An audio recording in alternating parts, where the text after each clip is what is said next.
discutirá la censura del ministro del Interior. Es la tarde ya en Madrid y tomamos ahí contacto con nuestro compatriota Arturo Guaitaya Quispe, un sociólogo especializado en seguridad ciudadana, que con la distancia que le da estar del otro lado del Océano Atlántico nos va a dar su punto de vista en los debates en los que estamos inmersos en el Perú. Señor Guaitaya Quispe, muy buenas tardes para usted y bienvenido al Perú en RPP. Muy buenos días, colegas. Muchas gracias por el tiempo y acá atento. Usted fue coordinador hasta hace poco tiempo del Observatorio Nacional de Política Criminal en el Ministerio de Justicia y Derechos Humanos. Desde que se ha ido, de acuerdo a las informaciones que puede recibir, porque ahora es fácil escuchar RPP por lo pronto en permanencia. ¿Por qué se ha producido esta degradación que se ha acelerado el último año? Yo quisiera empezar, Fernando, señalando un asunto que me parece. En el Perú no tenemos seguridad ciudadana. Lo que tenemos es más bien una seguridad del régimen. Es la seguridad al servicio del poder de turno de este momento y no de la ciudadanía. Es decir, en este momento la policía, antes que combatir el crimen, está protegiendo el régimen y de hecho lo hemos visto antes en las protestas de hace algunos meses, ¿no? Y de hecho también se puede apreciar de otro modo con la colusión que se expresa con el crimen organizado y que marca esta característica central a los tiempos anteriores, ¿no? Hemos tenido en otros tiempos, en otros momentos, ministros ineficientes, desconocedores de la gestión, ¿no? En algunos casos sin resultados también, pero este es un contexto diferente porque lo que estamos viendo más bien es la protección de intereses y el encubrimiento desde el Ejecutivo y también el Legislativo. De acuerdo, pero no se puede decir que la policía en su totalidad y como institución trabaja para la seguridad del régimen, porque todos los días vemos que hay policías de todos los rangos y niveles muy comprometidos con su trabajo. Y la prueba es que este año estamos padeciendo 14 muertos entre ellos, es decir, hacen su trabajo de defender la paz social y la seguridad de los ciudadanos. Yo quisiera preguntarle, ustedes tenían un mecanismo de seguimiento desde el Observatorio Nacional de la Política Criminal de por lo menos cifras objetivas de homicidios. Es evidente que ha subido de una manera considerable esa cifra, pero hay una polémica ahora en el Perú. Hay cifras que tiene la Policía Nacional, hay cifras que vienen de las defunciones. Igual pasa ahora sobre el número de detenidos. Hay cifras que han sido citadas por el ministro del Interior que son puestas en duda por la Fiscalía. ¿Por qué no nos podemos poner de acuerdo en el Perú, ni siquiera sobre los números? Acá hay un problema, de hecho, bastante de fondo y lo conversamos hace algunos días, Fernando, es que la crisis de la delincuencia no solo está en las calles, sino también en los datos y en los registros administrativos de todos los sistemas de justicia y seguridad en el fondo. Y lo que sucede es que, en principio, lo que están contando son cosas diferentes. Con el SINADEF lo que estamos contando son papeles y en particular estamos contando certificados de defunción que tienen un gran subregistro y unos problemas de cobertura a nivel nacional. Mientras que con los casos de los datos de la policía, lo que estamos contando son denuncias policiales. Si bien es cierto, ambos, como otras instituciones, son parte del hecho, lo que estos datos. Y para eso, de hecho, ha sido un favor para este gobierno actual, ¿no? Que no se tengan los datos porque no se esclarecen. Lo que no se ha tenido hasta la fecha es integrar esta información y esclarecer, compartir estos datos en todas las instituciones, ¿no? Esto lo que ha mostrado es una diferencia y una construcción de distintos discursos por ciertos actores, ¿no? Y asumirlos como una verdad, ¿no? Señalando que tenemos una tasa de 6 por 100.000 habitantes, por ejemplo, cuando en realidad todos los registros administrativos, desde morgues, fiscalía, policía incluso, muestran que hay una tendencia a la alza desde hace varios años. Muy bien, permítanos ir a una pausa, son las 10 de la mañana aquí en el Perú, ya es la tarde en Madrid, después de la cual quisiera que nos hable sobre su experiencia concreta en España, puesto que ahí hay una policía municipal y hay algunas voces que quieren que se cree algo semejante aquí en el Perú, es decir, policías municipales propiamente tales. Nos dará su opinión sobre el funcionamiento de las policías en los diversos cuerpos en España y la aplicabilidad posible de este sistema a nuestro país. Hacemos primero una pausa y retornamos luego con el señor Arturo Guaitaya, sociólogo y especialista en seguridad ciudadana establecido en España. Y creo que tenemos un contacto posible con el señor Edgar Villanueva.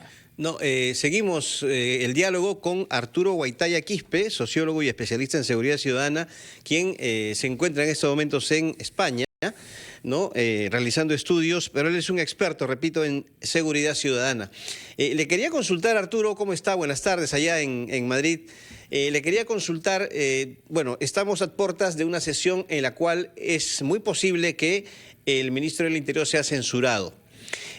Obviamente esta no es la única solución que tiene que haber para el tema de la inseguridad, pero desde la cabeza del ministerio, ¿cuál cree usted que deben ser las condiciones que debe reunir un ministro del Interior para al menos realizar una labor que permita reducir los índices de inseguridad y obtener resultados en esta materia? Sí, bueno, en principio yo creo que lo clave en este contexto es que sea un ministro que no esté coludido ni vinculado con el crimen, ni tampoco haya pues defendido o esté vinculado con ciertos sectores. Creo que este punto demasiado bajo es en donde nos encontramos en la actualidad. Como un primer gran punto creo que es eso. Un segundo elemento fundamental es cómo es que se está abordando la seguridad y lo que mencionaba hace un momento. De hecho, estamos viendo más bien una seguridad del régimen antes que una seguridad ciudadana, es decir, una seguridad de la ciudadanía. Creo que el enfoque del país y de cómo se aborda el asunto tiene que ser más bien pensar en la gente, pensar en las personas, pensar en la vida de todos. Y pues en esa línea también, ¿dónde está el problema? De hecho, a lo largo de estos años lo que hemos identificado es un incremento de recursos, pero no tanto del problema dentro de las instituciones. Y creo que en este momento el asunto está en el crimen organizado y también en la colusión de ciertos actores, tanto de la policía como otros actores del sistema de justicia. En esa línea, de hecho, en el año 2023 se hizo un censo en la policía a 90.000 policías y 9 de cada 10 identificaba que algún efectivo, un colega suyo, cometía actos de corrupción. Entonces, creo que este asunto no es solo de la policía con la ciudadanía, sino más bien dentro de la policía con el ascenso, con el ingreso a la policía, con Fobipol, con Saludpol, por ejemplo. Entonces, este asunto sobre la corrupción policial, la colusión y la violencia también, que se ve, la violencia policial, son asuntos centrales sería conveniente, que se deben resolver.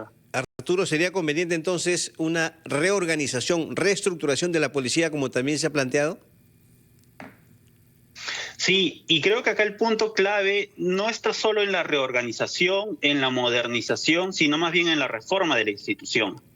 En el año 2021, con la muerte de Inti Bryan, se planteó una transformación de la policía y a lo mucho que salió fue un plan, el plan Mariano Santos, y este de acá lo que planteó fue una modernización. Y claro, una modernización, como ahora se está debatiendo también en paralelo una discusión sobre declarar en emergencia a la policía, que plantea el enfoque en los recursos de la policía. Es decir, el problema estaría en la falta de presupuesto, la falta de personal, la falta de indumentaria, la falta de patrulleros, lo cual es cierto y efectivamente hacen falta, pero el asunto está como analizando el problema dentro de la misma institución, que los efectivos sean una...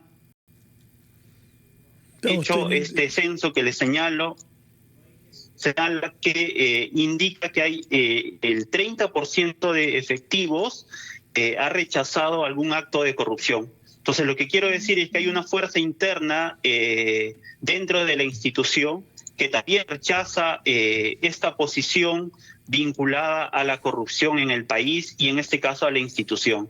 Sí. Creo que es un elemento central en este tiempo. Hemos comprendido su énfasis en la corrupción al interior de la institución policial. Yo quisiera retomar la pregunta que dejé planteada respecto a la policía municipal en Madrid, capital de España. Es una ciudad que tiene la mitad de población que Lima, pero, en fin, es una ciudad que ha atravesado épocas de crisis también por delincuencia y por la apertura de la ciudad a todos los países europeos, ¿no? Es un país en donde no hay fronteras ahora al interior de la Unión Europea. Explíquenos, por favor, qué aporta a la capital española el contar con una policía específica, cómo se organiza eso y cómo se relaciona con la Guardia Civil. Me parece central la pregunta también, porque plantea distintos esquemas de cómo pensar las agentes del orden en nuestro país. Y en esa línea, pues, España tiene un cuerpo nacional de la policía, tiene la Guardia Civil, tiene las policías autonómicas también, ¿no? Y tiene a las policías locales o municipales. Yo creo que, digamos, hay un espectro mucho más amplio de actores que ven la seguridad. Creo que es un debate también bastante antiguo en tener varios cuerpos o uno solo. El país, de hecho, ha apostado por tener un solo cuerpo policial desde el año 88 con la reforma y la unificación a la policía. Creo en ese tipo la idea de unificar los cuerpos policiales. El asunto de fondo para nuestro país en que esta unificación también ha sido la pérdida de la especialización, sobre todo en dos líneas, en la de orden y seguridad, por un lado, y por otro lado, la de investigación. Entonces no se ha hecho ni uno ni lo otro. Creo que este asunto es bastante de fondo y lo que hemos visto más bien es policías que se especializan en investigación, después pasan a seguridad y orden y después los pasan al retiro, ¿no? O al revés. Entonces, creo que amerita también plantear una cercanía con una especialización y después una relación nueva con la ciudadanía. De hecho, el Perú tiene aproximadamente 140.000 efectivos y este número para la población en su conjunto es bastante bajo, porque si dividimos a los policías y trabajan 8 horas, hay regímenes especiales dentro de... Diciendo que el país, el Perú, cuenta con 50.000 efectivos, pero el asunto no es solo ese, sino más bien es la sobrecarga y las distintas funciones que se les ha asignado. Entonces es una policía todista y que al ser todista en realidad pierde el horizonte y el objetivo central, que es prevenir y capturar delincuentes.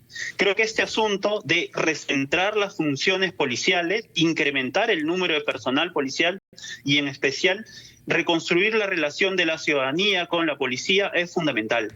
La creación, por ejemplo, de las juntas vecinales en el año 97 intentó hacer ese esfuerzo, pero en realidad este contexto más bien está dibujando a politizar, instrumentalizar ciertos sectores de la ciudadanía desde el lado policial. Lo que sí creo es que no es todo el sector policial, sino más bien son ciertos. Hay ciertos espacios, cuotas que buscan más bien renovar y regenerar a la policía y no pensar más bien en una institución que se quede estanca, sin movimiento y que pues se asuma el problema como externo, no sea como los caviares, los fiscales, los recursos, sino más bien identificar y reconocer que hay una serie de limitaciones, desafíos que se deben resolver la institución. También la seguridad. Creo que este es un asunto de fondo también. Muy bien, muchas gracias, señor Arturo Guaitaya Quispe, quien desde España nos ha dado sus puntos de vista como conocedor del tema de la seguridad ciudadana y de la Policía Nacional. Y a propósito, Carlos, se ha publicado hace unos instantes, agradecido